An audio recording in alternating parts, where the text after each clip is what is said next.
Hello everyone! New location. Oh boy, this time in Renee Granville Grossman Residential Commons.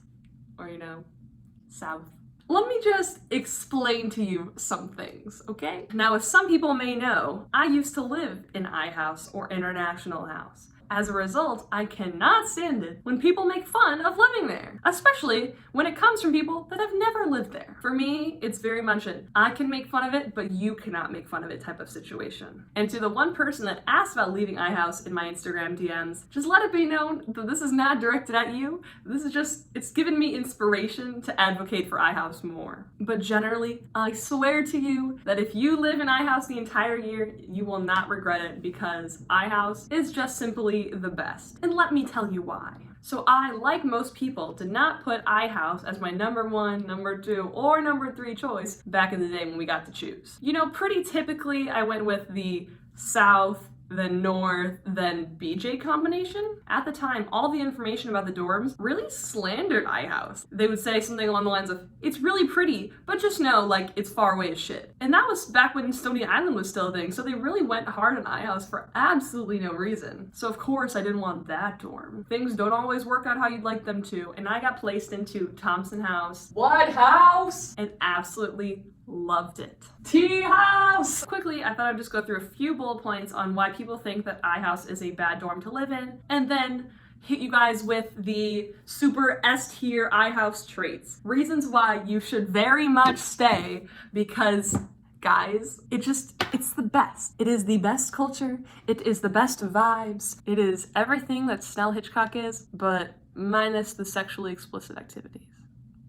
The first comment is, it's too far away. Then to that I ask, from what? Because if your definition of the center of the campus is the reg, then I think you have some greater issues than having to live at iHouse. The reality is that iHouse, distance-wise, is equally far away from the Harper Library as North is. So if all your classes, are on the south side of the quad, then what difference does it really make? iHouse is close to the Rockefeller Chapel, it's close to the Logan Art Center, it's close to Harper Library, it's close to the Oriental Institute, it's close to Cy Hall for Economics. There are so many things that people seem to just completely forget about when they're thinking about the grand scheme of the campus. I mean, sure, it's pretty far away from Ratner, but again, if you got a bike, then what difference does it really make? iHouse has bike storage in the basement, so if you don't want to keep your bike out in front of the building the entire time, you can just take it out when you need it, anytime you really want to go all the way to the medical campus or whatever. I've already talked about owning a bike in a previous video, but so long as you know that your 15-minute walk, oh no, is turned into an 8-minute bike ride, it's really not that bad. Second, people often complain that iHouse doesn't have a dining hall, which is half true. iHouse doesn't have a dining hall in the same way that South has Kathy or North has Baker. If someone in iHouse wanted to walk to a traditional dining hall in the way that UChicago sees it, then it would probably be an 8 or 9 minute walk. However, to that problem, I'll point out 2 things that you probably have not considered. The first one being that everyone in your house also has to walk this long walk all the way to your dining hall.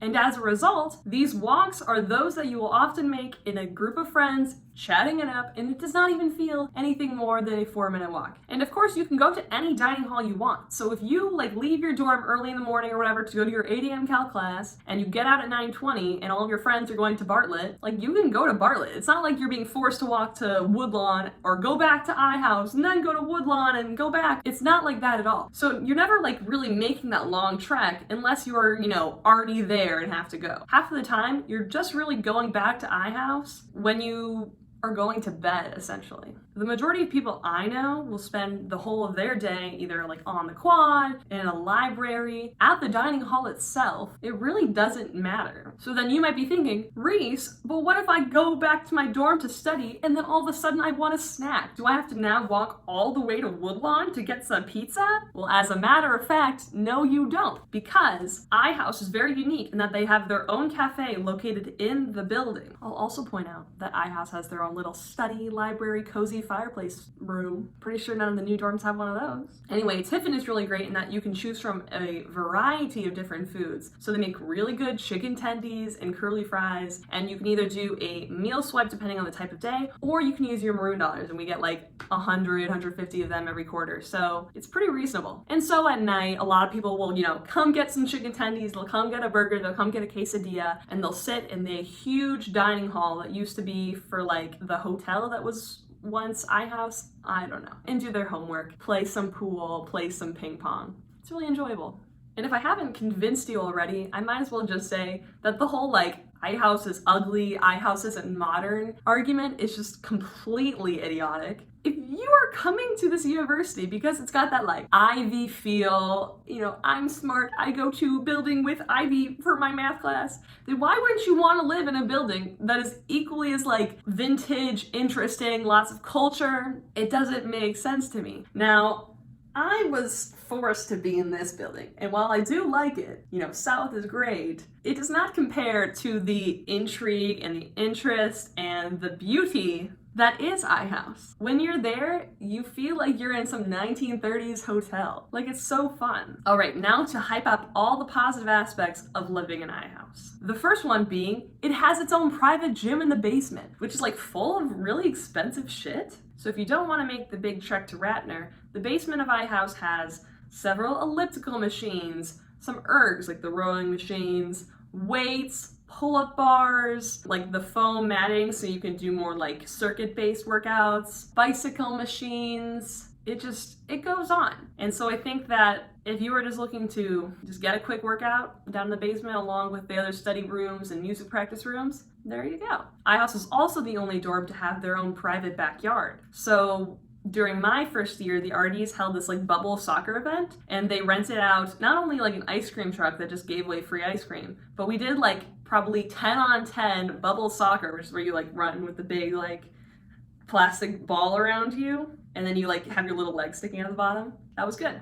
And we had enough room for it. Next, I'll say that IHouse has by far, in my opinion, the best possible public transport situation. For instance, Renee Granville Grossman has a bus that will take you to one of the red line stops. Or, it's not overly far from the green line. However, I find that maybe not so much the red line, but certainly the green line are so incredibly slow. The red line can be nice if you're trying to go to Chinatown specifically, kind of no other place. However, approximately 250 feet away from the front door of IHouse is the 2 and 6 bus that leave directly from Hyde Park. They snake through the eastern side of Hyde Park, and then they get directly on Lakeshore Drive and take you to Millennium Park. It is super fast, super easy, super not sketch, and it is available most of the times that you could ever need to take the bus. And from that point, it is a super easy transition to get onto another train if you wanted to,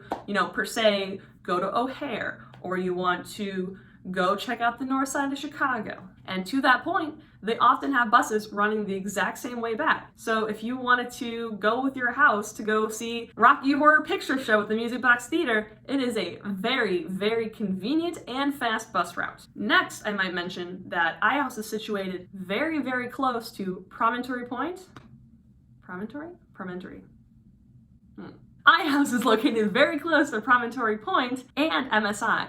So when we're all going to MSI for the little orientation party, y'all have very little distance to walk. And during Cuvia, during the last day, you might even walk into Crown the whole time, but now you're walking to Promontory and you're almost done with Cuvia, and there you go. Now you have I don't even know, less than a 10-minute walk. Well, everyone else, north, south, Snell Hitchcock, they have probably a 15-20 minute walk. Plus the point is just really aesthetic, so since you're close to the point, you might as well just, go do some homework there, vibe out at the lake. Next, I might just point out that at least in my opinion, IHouse has the best house culture immediately following Snell Hitchcock. Because the dorm is so old, it has a lot of traditions and weird aspects of living there that have kind of carried on throughout the times. For instance, all of the houses in IHouse have a very strong rival. Fuck Breck!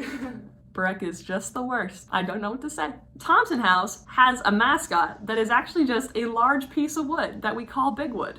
Generally, we can say that IHouse and especially Bragg, whatever, have incredibly high rates of Cuvia participation, Scav participation, IM participation, and that kind of goes to indicate the fact that those people who are in those houses are very interested in participating in house events, which is ultimately going to make your time here a lot more enjoyable. I don't know if I can say the same for North, because oftentimes those students who live there are either athletes that are just trying to live close to Radnor so they don't need to walk far, but they don't have time to participate in house events, or they are second years, third years, fourth years who are really just more interested in having an apartment than actually participating in house culture, which is pretty lame if I do say so myself. Therefore, if you're really looking forward to meeting new people or having upperclassmen friends, it makes sense to live in an older dorm that has a little bit more of a culture that's associated with it and that provokes people to want to keep returning to live in those houses year after year. Just like a job, house turnover rate, I think, is a pretty good indicator on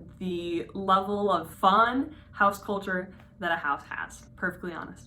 Lastly, I'll point out that International House is the only dorm that has a presentation hall located within the dorm, which means that the university is sending guests to give special lectures on a whole variety of subjects throughout the year. So one day you might be coming back from class, you'll read on the door that some congressman is going to give a lecture. You might want to go check it out. Admittedly, the air conditioning situation is a fan at best, but again, we're in Chicago, not LA, so is it really all that necessary? I personally found not. And we sometimes get bugs, but again, you can fill out a work order and someone else will take care of that for you. And of course, as I said before, it can be pretty far away for athletes, but you know, I had 2 football players in my house my first year, and they seemed to get on perfectly well. They biked, they took the UChicago shuttles, and they were perfectly fine. I'll just leave you guys again with one last note. To not leave IHouse. I think that if you do it, you'll eventually regret it, because if you're going to try to leave IHouse so you can be closer to a friend in a different dorm, who's to say that you'll remain friends? I think that giving up on the house that you were placed into and giving up on the people that are trying to make it fun, you're going to ultimately do you and the house that you're leaving a disservice. If you want to hang out with your friends in different dorms, you can still do so. You can do it at the reg, or you can do it on the quad, or you can join some clubs, or, you know, make some new friends who you didn't meet during O week, you know? I think that the longer that you stay in your house, in IHouse hopefully, then you'll realize how special it is to be there. That dorm was one of the main reasons that prompted me to become an RA. I really wanted to continue that long history and culture that I grew really fond of. And, you know, I wanted to share that with all the first years that, you know, had to just end up in South, you know? So as always, drop me a question in either the comments below. I am wearing a retainer and my camera did not actually record the outro, so bye!